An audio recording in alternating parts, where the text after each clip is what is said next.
Hello hello hello. तो तैयार हो जाइए सब लोग हमारी तरह ही हंसते हुए मुस्कुराते हुए और गुनगुनाते हुए, साथ में कलम और कॉपी दोनों को उठाते हुए। तब मजा आएगा पढ़ने में। ठीक, किताब भी ले लिया करो, ठीक रहेगा। हालांकि आज किताब नहीं भी रहेगा तो चलेगा। हम लोगों ने 12वीं क्लास के गणित के अध्याय नंबर 1 के प्रश्नावली नंबर 1.1 को निपटा रखा है और अब हम लोग 1.2 को निपटाने जा रहे हैं। पर उससे पहले हम उसके कॉन्सेप्ट को सीखेंगे कि उसमें क्या क्या चीजें हैं, और उसमें है फलन, फंक्शन और साथ में उसके प्रकार। तो आज हम यही जानेंगे। ठीक, तो चलिए समझाते हैं आपको कि फलन क्या है। फलन यानी बोले तो फंक्शन। देखिए, फलन कुछ विशेष नहीं है, संबंध ही यानी रिलेशन ही है। अगर कोई संबंध, मतलब कोई संबंध है, अगर वो एक विशेष रूल को फॉलो करने लगे तो वही जो है फंक्शन बन जाता है। सर वो रूल क्या है? वही तो समझाएंगे आज, वही तो समझाएंगे। ठीक, संबंध ही फलन बन जाएगा। देखिए कैसे, ये देखिए, एक रिलेशन लेते हैं हम, ध्यानपूर्वक देखिएगा। जैसे मान लो हमने कह दिया कि 3 2, यानी 3 का संबंध है 2 से, 4 का संबंध है 5 से, और 6 का संबंध है 2 से, और 8 का संबंध है 4 से, 9 का संबंध है 6 से। ठीक, ऐसे हमने बोल दिया एक रिलेशन में। एक और रिलेशन लेते हैं। हमने कहा कि 1 का संबंध है 2 से, 3 का संबंध है 5 से, 6 का संबंध है 5 से, 8 का संबंध है 6 से। मान लो इसे हमने बोल दिया। ठीक, ध्यानपूर्वक संबंध समझाने वाले हैं। सॉरी, फलन। फलन जो होता है एक ऐसा संबंध है जिसमें पहले वाले समुच्चय रिलेशन का होता है दो समुच्चयों के बीच। हाँ सर, तो फंक्शन भी दो समुच्चयों के बीच होगा। हाँ सर, इसको मान लो आप ए से बी में है। थोड़ी देर के लिए मान लो कि जो हमारा संबंध है जिसको हम फलन बनाने जा रहे हैं वो ए से बी में है, यानी ए समुच्चय और बी समुच्चय है। ठीक, हाँ सर ठीक है, चलिए कोई दिक्कत नहीं है। अब ध्यान से, अगर ए के प्रत्येक अवयव का केवल और केवल एक प्रतिबिंब हो, केवल और केवल एक प्रतिबिंब हो बी में, एक ही को प्रतिबिंब होना चाहिए, डबल नहीं होना चाहिए। यानी ए के प्रत्येक अवयव का केवल और केवल एगो प्रतिबिंब हो, ध्यान से, केवल और केवल एगो प्रतिबिंब हो, तो ऐसे सिचुएशन में हम बोलेंगे उसे फलन। सर नहीं समझ में, कोई ना, इसको उठा लीजिए। एक काम कीजिए, इसके ए को और बी को लिख दीजिए, जितने समुच्चय बनाइए इसे। सर ए में 3 है, सर 4 है, सर 6 भी है, सर 8 भी है, सर 9 भी है, और बी में सर 2 है, 5 6, सर फिर 2 है तो नहीं लिखेंगे, 4 है, सर 6 है। ठीक, अब 3 का संबंध बोलिए किससे है? ध्यान से, सर 3 का संबंध है 2 से। ठीक, 4 का संबंध किससे है? सर 5 से। 6 का संबंध किससे है? सर 2 से। 8 का संबंध किससे है? सर 4 से। और 9 का संबंध किससे है? सर 6 से। ध्यान से देखिए इस वाले को, इसमें से प्रत्येक अवयव का कोई खाली भी नहीं होना चाहिए, प्रत्येक अवयव का केवल एक ही। देखो 3 केवल एगो से संबंधित है, 4 भी केवल एगो से संबंधित है, 6 भी केवल एगो से संबंधित है, 8 भी केवल एगो से संबंधित है, और 9 भी केवल एगो से संबंधित है। तो यानी ये कहेंगे कि ये फंक्शन है, ये फंक्शन है। सर यहां तो देखिए उल्टा नहीं सोचना है, इधर वाला केवल एगो से संबंधित हो, केवल एगो से। देखिए 3 का संबंध केवल किससे है? 2 से। 2 के अलावा किसी और से रखा है संबंध 3 ने? नहीं सर। 4 ने किसी और से संबंध रखा है 5 के अलावा? नहीं सर। 6 ने किसी और के साथ संबंध रखा है 2 के अलावा? नहीं सर। वही बात समझा रहे हैं कि ये जो पहला हमारा समुच्चय होगा उसके प्रत्येक अवयव का केवल और केवल एक प्रतिबिंब होना चाहिए, तो उसको बोलेंगे कि वो फलन है, यानी यह संबंध जो है फलन है। इसको देख लीजिए, लिखिए। यार ये बड़ा आसान है, ये जो ग्राफिंग है, मतलब ग्राफ जो खींच करके हम कर रहे हैं, ठीक है। 1 3 6 8, उधर वाले लिख लीजिए 2 3 5 6। 1 का संबंध किससे है? 2 से। 3 का संबंध किससे है? 3 का सर 5 से। 6 का संबंध किससे है? 2 3 नहीं था इसमें ना, मिटा दो इसको। देखो दूसरे वाले में, ये देखिए पहले वाले का ये था और दूसरे वाले का ये था। तो 2 5 6, 5 तो डबल आ गया, तो एक ही बार लिखेंगे, ठीक। वो गलती हो गई जल्दी जल्दी में। तो 3 का संबंध देखिए, 3 का संबंध किससे? 5 से। 6 का संबंध भी किससे है? 5 से। 8 का संबंध किससे है? सर 6 से। आपको इधर देखने हैं फलन बनाने के लिए, इधर के प्रत्येक अवयव का एक ही को संबंध होना चाहिए, एक ही को संबंध। देखिए 1 का संबंध केवल 2 से है, 3 का संबंध केवल 5 से है, 6 का संबंध भी केवल 5 से है, 8 का संबंध भी केवल 6 से है। यानी इधर वाला कोई भी डबल संबंध नहीं बनाना चाहिए, बस यही समझना। इधर वाला मतलब ए पहला समुच्चय डबल संबंध नहीं बनाना चाहिए कोई भी अवयव, तो उसको बोलेंगे फंक्शन, यानी कि फलन। समझ में आया? हाँ सर, थोड़ा थोड़ा थोड़ा नहीं, पूरा पूरा आना चाहिए। चलो एक और ले लो, एक इधर ले लेते हैं, ठीक है। ये इसके लिए था, ये इसके लिए था। अब एक आर इधर ले लेते हैं, ध्यान से देखिएगा, ठीक। ध्यानपूर्वक, एकदम ध्यानपूर्वक। मान लो हमने बोल दिया कि 4 का संबंध है 5 से, 9 का संबंध है 6 से, 10 का संबंध है 11 से, 4 का संबंध है 25 से, ठीक। 2 का संबंध है 18 से। लो इसको ध्यान से देखना, इस वाले को यहां करते हैं। देखिएगा देखिएगा देखिएगा, ये एकदम चमक जाएगा। लिखिए 4 9 10, 4 4 तो लिख दिया पहले ही, नहीं लिखेंगे 2। बी लिखिए, ये ए है और ये बी है। बी 5 6 11 25 18। चलो जी, 4 का संबंध सर 5 से, 9 का संबंध सर 6 से, 10 का संबंध सर 11 से, 4 4 4 का संबंध 25 से, 2 का संबंध 18 से। ध्यान से देखिए एक बार, देखिए देखिए, 4 का संबंध 5 से भी, 4 का संबंध 25 से भी। हमने क्या कहा था कि ए के प्रत्येक अवयव का केवल और केवल एक गो संबंध होना चाहिए। यहां 4 दू गो संबंध बना के रखा है, डबल डबल संबंध बना के रखा है, यानी इसे हम फलन नहीं कहेंगे, इसे हम फलन नहीं कहेंगे, नहीं कहेंगे कि ये फलन है, क्योंकि रूल्स फॉलो नहीं कर रहा है। फलन होने के लिए ए और बी में, ए से बी में फलन होने के लिए ए के प्रत्येक अवयव का बी में केवल और केवल एक प्रतिबिंब होना चाहिए। ये फलन है, ये फलन है, पर ये जो है फलन नहीं है। ये है और ये भी है। चलिए, तो उम्मीद है कि आपको समझ में आ गया होगा कि फलन क्या होता है।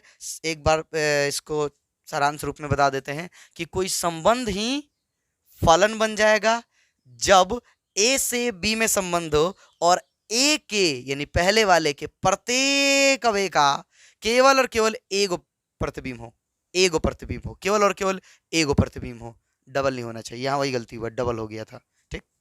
यहाँ देखो, एगो, केवल एगो, केवल एगो, केवल एगो। सर इधर वाला डबल बनाए तो कोई दिक्कत नहीं है, इधर डबल बनाए, ट्रिपल बनाए, उससे कोई मतलब नहीं। इधर के प्रत्येक का केवल एगो प्रतिबिंब होना चाहिए, इधर वाले के। तो उसी विशेष संबंध को हम फलन की श्रेणी में रखते हैं। क्लियर है? यानी फलन होने के लिए एगो का संबंध केवल एगो से होना चाहिए। मिटाएं, परिभाषा लिख दें? सर लिख दीजिए। लिखते हैं।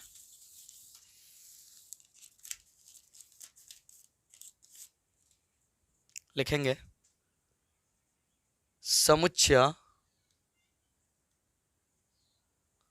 ए से समुच्चय बी में एक ऐसा संबंध कि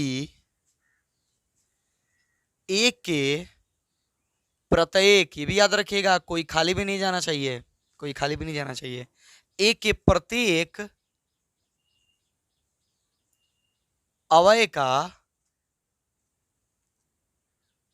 एक अवयव का समुच्चय बी में, ठीक रहेगा क्योंकि बी में ही चलेंगे, समुच्चय बी में एक और केवल एक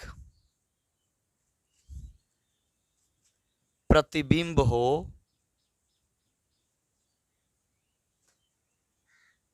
तो उसे फलन कहा जाता है।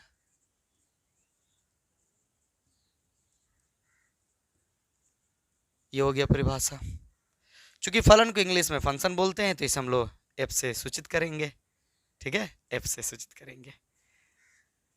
हाँ, तो लिख सकते हैं कि यहां लिख लीजिएगा कि इसे एफ से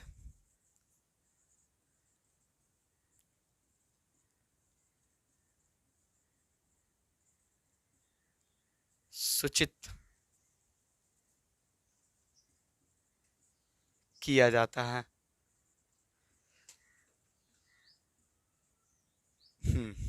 क्लियर हो गए सब लोग? देखिए बार बार एफ यूज भी कर रहे थे हम, समझ में आ रहा होगा आप लोगों को। चलिए अब जो है ये मैपिंग के द्वारा आपको दिखाते हैं थोड़ा सा फंक्शन, समझ में आ रहा होगा।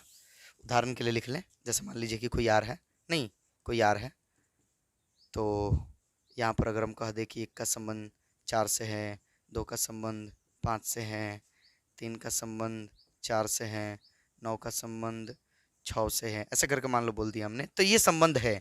क्यों? क्योंकि देखिए 1 का संबंध केवल 4 से और कहीं पर 1 का संबंध दिखे तो सर नहीं है। 2 का संबंध केवल 5 से और कहीं पर है 2 का संबंध नहीं सर। 3 का संबंध केवल 4 से और कहीं पर है 3 का संबंध नहीं सर।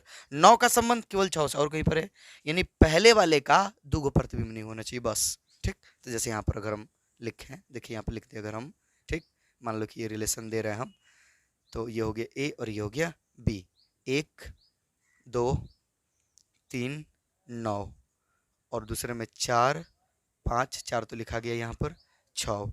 1 का संबंध किससे है? 4 से। 2 का संबंध किससे है? 5 से। 3 का संबंध किससे है? 4 से। 9 का संबंध किससे है? 6 से, ठीक। देखिए इधर के प्रत्येक अवयव का केवल एक ही गो प्रतिबिंब है, केवल एगो प्रतिबिंब है, केवल एगो, तो हम कहेंगे कि ये फंक्शन है, फलन है, फलन है, ये जो है फलन है। और देखो मान लो अपने आर दे दिया, ठीक, कह दिया कि 3 का संबंध है 7 से, 2 का संबंध है 5 से, 1 का संबंध है 6 से, 3 का संबंध है 9 से, ऐसे मान लो बोल दिया अपने, ठीक। ऐसा कोई रिलेशन हो गया। देखते हैं ये फंक्शन है कि नहीं है। आइए आइए सब लोग, ठीक। इधर लिखिए 3 2 1, 3 तो लिख दिए पहले से ही, देखो ऊपर लिखे, दोबारा नहीं लिखा जाता है, 7 5 6 9। चलिए लीजिए, 3 का संबंध किससे कर रहा है? 7 से। 2 का संबंध किससे है?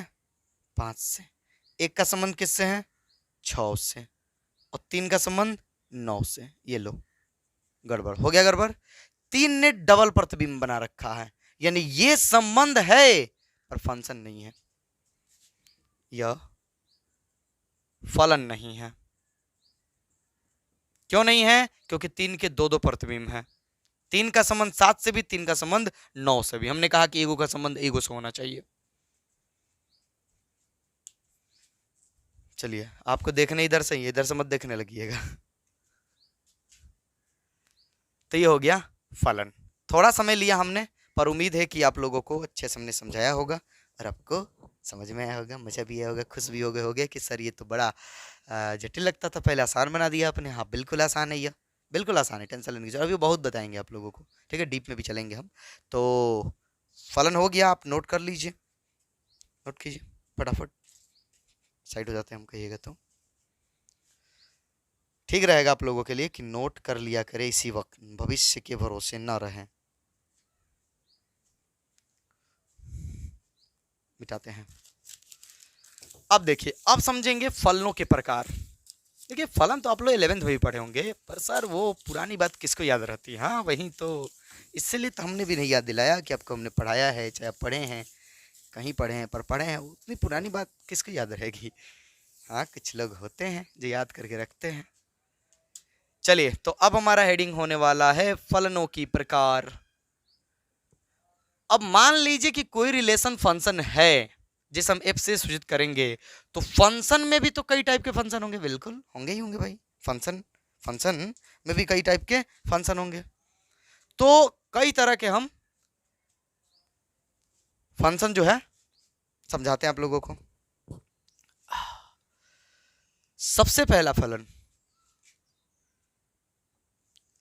एकैक, या इसको एकैकी फलन भी कहा जाता है।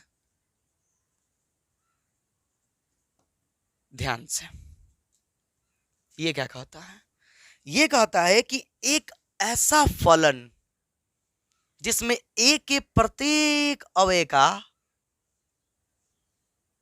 ध्यान से, ए के प्रत्येक माने ए के भिन्न भिन्न अवयवों का भिन्न भिन्न प्रतिबिंब होना चाहिए। सर भिन्न भिन्न भिन्न भिन्न, मजा नहीं आया। हाँ देखो, हम यह कहना चाहते हैं कि आप ही बताइए कि फलन किस में होता है। सर दुगो समुच्चय में, जैसे मान लीजिए कि ए, ये एक समुच्चय है ए और ये एक समुच्चय है बी, इन दोनों में रिलेशन होगा और वो रूल्स को फॉलो करेंगे तो फंक्शन बन जाएंगे। तो चलो मान लो ये फंक्शन है, और अब फंक्शन एकैक कब होगा। देखिए कोई भी फंक्शन यानी कोई भी फलन एकैक तब होगा। सर ये क्या बना दियो एकदम, चलो ठीक से बनाया करो। लो कोई भी फलन जो है एकैक कब होगा, जब इधर के भिन्न भिन्न अवयवों का प्रतिबिंब भी भिन्न भिन्न जाए। मतलब अगर अलग अलग अवयव है तो प्रतिबिंब अलग जाना चाहिए, अलग अवयव तो प्रतिबिंब अलग जाना चाहिए। देखिए जैसे मान लो यहाँ पे ले लिया 3 4 5 6 7, इधर ले लिया मान लो A B C D E, मान लो ले लिया हमने। एक 3 का संबंध बोल दिया बी से है, 4 का संबंध बोल दिया सी से है, 5 का संबंध बोल दिया डी से है, और 6 का संबंध हमने बोल दिया कि मान लो ए से है, और 7 का संबंध हमने बोल दिया कि ई से है। ध्यान से देखिए, एकैक फलन कब कहलाएगा, इधर के भिन्न भिन्न अवयवों का प्रतिबिंब भी भिन्न भिन्न है। 3 का प्रतिबिंब बी है, 4 का प्रतिबिंब सी है। मतलब जैसे जैसे हम मान चेंज कर रहे हैं तो यहां भी इधर तरफ चेंज हो जा रहा है। अभी नहीं समझ में आ रहा, कोई बात नहीं है, ठीक है। ये मान लो पहला फंक्शन है, अब एक दूसरा फंक्शन हम इधर लेने जा रहे हैं। ध्यान से, हमने बोल दिया कि मान लीजिए कि ये है 1 2 3 4 5, ठीक है। यहाँ पे ले लिया एक्स वाई और मान लो ले लिया जेड। हमने कहा कि 1 का संबंध है एक से, 2 का संबंध है जेड से, 4 का संबंध है एक्स से, 3 का संबंध है वाई से, 5 का संबंध है जेड से। हाँ अब देखिए ध्यान से, देखिए पहले सोचिए कि फलन है कि नहीं है। फलन है सर, क्योंकि इधर से केवल एक हक्के गो संबंध है। सर एक हक्के गो संबंध है तो फलन है, फलन है, फलन है ये। चलो F2। अब ये एकैक है कि नहीं है। एकैक होने के लिए शर्त है कि इधर के भिन्न भिन्न अवयवों का प्रतिबिंब भी भिन्न भिन्न होना चाहिए। जैसे 1 का प्रतिबिंब कौन है, x, तो अब कोई दूसरे का प्रतिबिंब x नहीं होना चाहिए। सर 4 का भी प्रतिबिंब x से है। ध्यान से, 1 का प्रतिबिंब कौन है, x, और 4 का भी प्रतिबिंब कौन है, x। यानी यहां पर भिन्न भिन्न अवयवों के प्रतिबिंब भिन्न भिन्न नहीं है। 1 का भी प्रतिबिंब x और 4 का भी प्रतिबिंब x, यानी हम कहेंगे कि यह जो है एकैकी फलन नहीं है। ये एकैकी फलन नहीं है, ये एकैकी फलन है। यानी सर इसका मतलब यह हुआ कि इधर वाल मतलब उधर वाला जो है केवल एक गो से संबंधित होना चाहिए, यही ना। हाँ एक होगा से उधर वाला संबंधित होना चाहिए, इसको बोलेंगे एकाक फलन। लिखे परिभाषा। सर बुझा गया है कि भिन्न भिन्न अवयव का प्रतिबिंब भिन्न भिन्न होना चाहिए। चलिए लिखते हैं, लिखेंगे एक फलन f such that x to y, या a टू b भी लिख सकते हैं, कोई दिक्कत नहीं है। सर a भी लिख रहे थे, यहीं लिख लीजिए, चलो लिख देते हैं a टू b, यानी एक फलन a से b में, a से b में यानी a समुच्चय और b समुच्चय में, ठीक है, ज्यादा नहीं सोचना है, में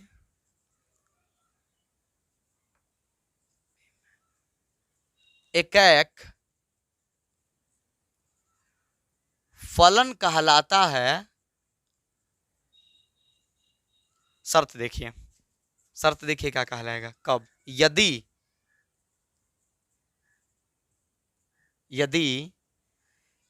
a के भिन्न भिन्न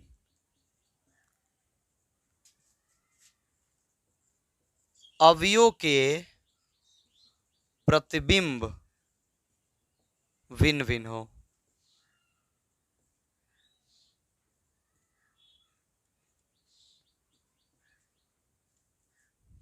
समझ में आया?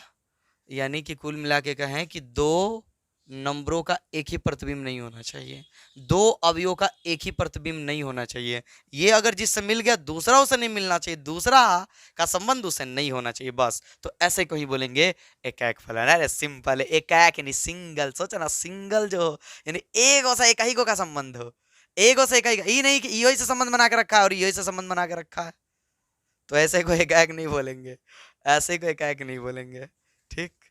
हाँ अब तो बुझा रहा होगा।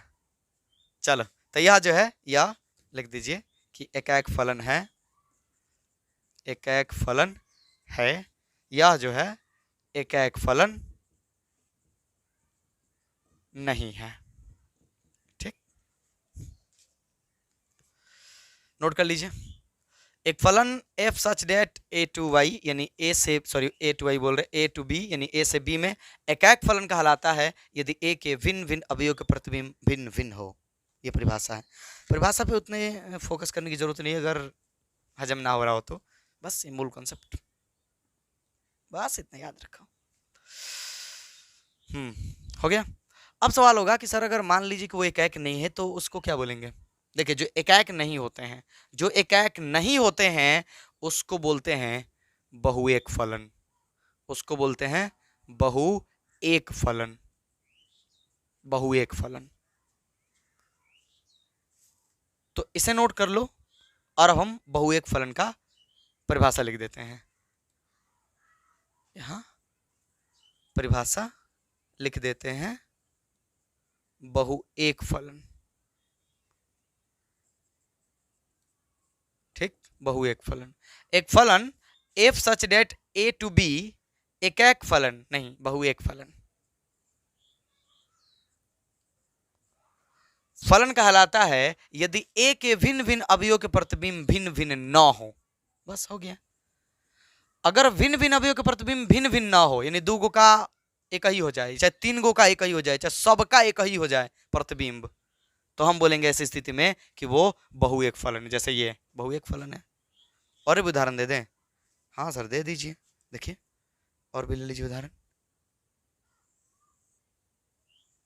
मान लो यहाँ पर हमने दे दिया कि ए बी सी डी, यहाँ पर मान लो दे दिया हमने 4 और कह दिया कि एक का संबंध 4 से है, बी का संबंध भी 4 से है, सी का संबंध भी 4 से और डी का भी संबंध 4 से है। लो कहाँ भिन्न भिन्न है, ए का भी प्रतिबिंब ऊ है, बी का प्रतिबिंब भी ऊ है, सी का प्रतिबिंब भी ऊ है और डी का प्रतिबिंब भी ऊ है। जबकि एकाक होने के लिए क्या कहता था कि भिन्न भिन्न अवयव का प्रतिबिंब भिन्न भिन्न हो, लेकिन यहाँ तो चारों का प्रतिबिंब एक ही है, तो इसको क्या बोलेंगे हम, बहुएक फलन, बहुएक फलन। चलिए नोट कर लीजिए फटाफट, नोट कर लीजिए, ये एकाक है क्योंकि एगो का प्रतिबिंब माने भिन्न भिन्न का प्रतिबिंब भिन्न भिन्न है। हाँ हट जाते हैं, नोट कर लीजिए आप लोग।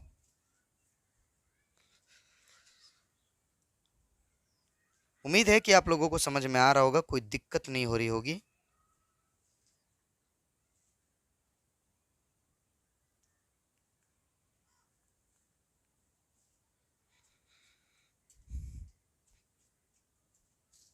हो गया? चलिए, हाँ, अगर आप लोग किताब लेकर बैठे होंगे तो आपको यहाँ फलन x2y, देखिए क्या दिक्कत है, जो समुच्चय लोगे उसी में ना, x और y समुच्चय लोगे तो लिखोगे x2y, a और b लोगे तो a to b।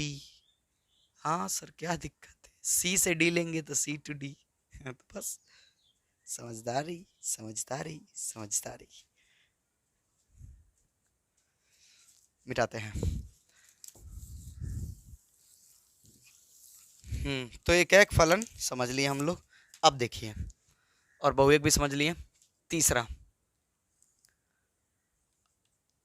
आच्छादक फलन।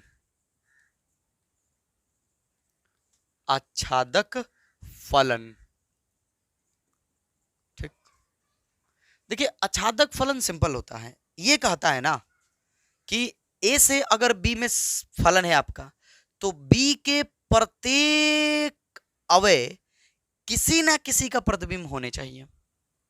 मतलब सर यही ना कि बी किसी ना किसी से संबंधित होना चाहिए। हाँ, इधर वाले के लिए शर्त है यहाँ कि इधर वाले का प्रत्येक अवयव लाइन से सब लाइन से जो है किसी ना किसी के प्रतिबिंब होने चाहिए, किसी ना किसी के प्रतिबिंब होने चाहिए, तो बोलेंगे कि आच्छादक फलन है। जैसे देखिए, या मान लो हम एक फलन लेते हैं,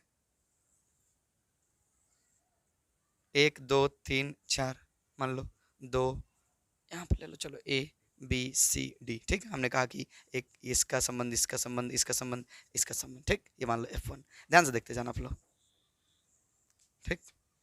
ये मान लो F2 है, ये मान लो आपने बोल दिया कि 5 6 9 2, ठीक।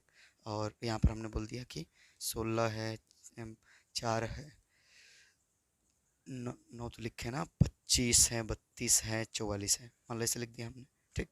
और हमने कहा कि 5 का संबंध जो है 25 से है, 9 का संबंध हमने कह दिया 44 से है, 6 का संबंध हमने कह दिया कि 25 से है, और 2 का संबंध हमने कह दिया कि 32 से है, ठीक।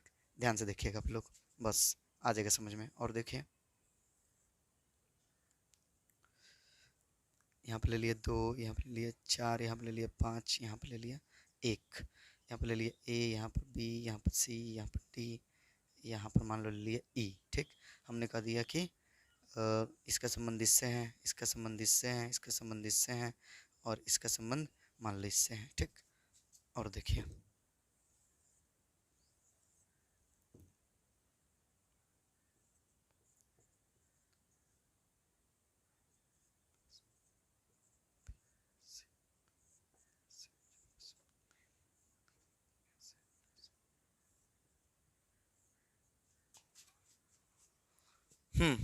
ध्यान से देखिए इन सबको, ये फलन 1 फलन 2 फलन 3 फलन 4 सब फलन है, क्योंकि किसी में कोई दिक्कत नहीं है। देखिए, यहाँ एक एक गो का केवल एक हक्के गो प्रतिबिंब है, तो हम बोलेंगे कि सबके सब फलन हैं। अब देखिए, आच्छादक फलन।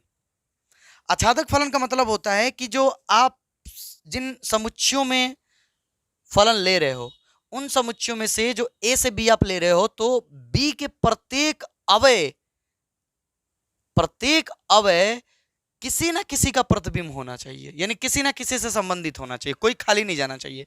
यहाँ देखिए, आप यहाँ देखिए दूसरे वाले को, कोई खाली गया है नहीं सर, तो कहेंगे कि ये आच्छादक फलन है। यहाँ देखिए, कोई खाली गया, हाँ सर 16 बेचारा किसी से संबंधित नहीं है, तो कहेंगे कि यह आच्छादक फलन नहीं है। यहाँ देखिए, कोई खाली गया, हाँ सर ई बेचारा खाली चला गया, तो हम कहेंगे कि ये आच्छादक फलन नहीं है। यहाँ देखिए सर, कोई खाली नहीं गया है, सब के सब किसी न किसी का प्रतिबिंब है, तो कहेंगे कि ये आच्छादक फलन है।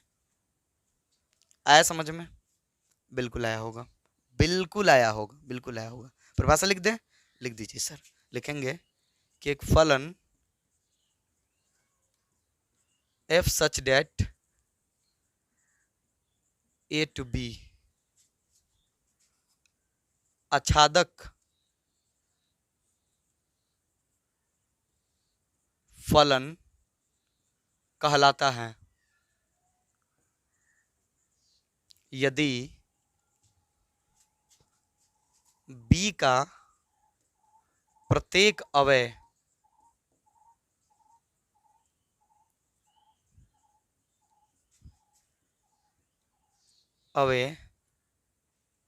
a के किसी न किसी अवयव का प्रतिबिंब अवश्य हो। बस खत्म। बी खाली नहीं जाना चाहिए संबंध में, बी खाली नहीं जाना चाहिए, वो किसी ना किसी का प्रतिबिंब होना चाहिए, किसी ना किसी का प्रतिबिंब होना चाहिए। ठीक, तो यहाँ देखिए ये है, ये नहीं है, ये भी नहीं है और ये है। बस हो गया। यही समझाना था अगले प्रश्नावली के लिए, और इसी पर आधारित अगले प्रश्नावली में सवाल होगा। लेकिन ठहर जाइए, इन सबको एक बार फिर से समझने का हम प्रयास करते हैं। हमें यहाँ प्रकार ही काम आएगा, प्रकार ही काम आएगा। एक एकाएक फलन, एकाएक फलन, एकाएक फलन का मतलब होता है कि इधर के भिन्न भिन्न अवयवों का प्रतिबिंब भिन्न भिन्न होना चाहिए। यानी दो गो का संबंध एक ही से जाके नहीं हो जाना चाहिए, नहीं कि इधर से दो गो गया एक ही से जाके चिपक गया। समझ आ रहा है? तो इसको हम एकाएक नहीं बोलेंगे। जैसे देखिए यहाँ भिन्न भिन्न अवयवों का प्रतिबिंब भिन्न भिन्न है, तो कहेंगे कि ये एकाएक है, साथ में सब के सब भरे हुए, तो ये अछांदक भी नहीं, ये एकाएक भी है अछांदक भी है, ये एकाएक भी है अछांदक भी है। देखिए ये अछांदक नहीं है, अछांदक तो नहीं क्योंकि 16 खाली है। अब देखिए तो ये एकाएक है कि नहीं है? सर एकाएक भी नहीं है, क्योंकि 5 का भी 25 से संबंध है और 6 का भी 25 से संबंध है। भिन्न भिन्न अवयवों के प्रतिबिंब भिन्न भिन्न नहीं, एक ही है। 5 का संबंध भी 25 से, 6 का संबंध भी 25 से, यानी यह ना तो एकाएक है ना ही अछांदक है। यहाँ आ जाइए, ठीक है। देखिए अछांदक तो नहीं है, साफ साफ दिख रहा है। हाँ सर अछांदक नहीं है। एकाएक है कि नहीं? देखिए सर इसका संबंध भी एक ही गो से, ये भी एक ही गो से, ये भी एक ही गो से, ये भी एक ही गो से। सर ये एकाएक है। देखो ये एकाएक है पर अछांदक नहीं है, एकाएक है पर अछांदक नहीं है। ये देखिए ये अछांदक है क्योंकि सब के सब अवयव का प्रतिबिंब है। क्या ये एकाएक है? नहीं सर, क्योंकि 6 का संबंध भी 20 है और 9 का संबंध भी 20 है। 6 का संबंध भी 20 है, 9 का संबंध भी 20 है। उसी तरह से देखिए 5 का संबंध भी ए से, 7 का संबंध भी ए से, तो यानी यह जो है एकाएक संबंध नहीं है। हाँ अछांदक है क्योंकि सब का सब संबंधित है लो ए से। चलिए, तो उम्मीद है कि समझ में आ गया होगा आप लोगों को, और अब इस पर आधारित आप लोग सवाल आराम से करेंगे। तो मिलते हैं अगले वीडियो में प्रश्नावली 1.2 को लेकर।